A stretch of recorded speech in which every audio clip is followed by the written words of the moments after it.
In today's video, I'm going to teach you how to link a file or folder in Outlook. When you want to share a document or an entire folder by email, the best way to do it is often by sending a link rather than attaching the actual file. This keeps your emails lighter, avoids attachment size limits, and makes sure people are always opening the most up-to-date version of your file. In this walkthrough, I'll guide you through how to create and insert one of these links directly into an Outlook email. First, open Outlook and start by creating a new email. You can do this by selecting the option to compose a new message from your main Outlook window. A blank email window will open, where you can type in the recipient, subject, and body of your message. Go ahead and write your email like you normally would, and then position your cursor where you want the link to appear. This makes it easy to drop the link right into the flow of your text.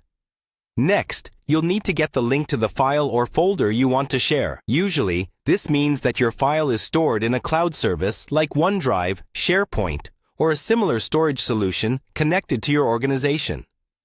Navigate to that file or folder in your browser or File Explorer and look for the option to copy a sharing link. Many services will have a copy link or share button. Use that to generate the link, and make sure the sharing settings allow the people you're emailing to open it. For example, you might allow anyone with the link to view it, or restrict it to people in your organization, depending on your needs. Once you've copied the link, return to your Outlook email.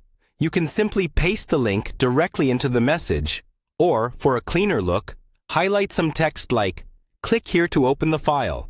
Then insert a hyperlink and paste the link into the address field. This makes your email easier to read and looks more professional. Before you send the message, double-check that the link is correct by right-clicking it and previewing the address, or opening it quickly in your browser. When everything looks good, send your email as usual. Your recipient will now receive a message with a clickable link that takes them straight to the shared file or folder without large attachments or version confusion.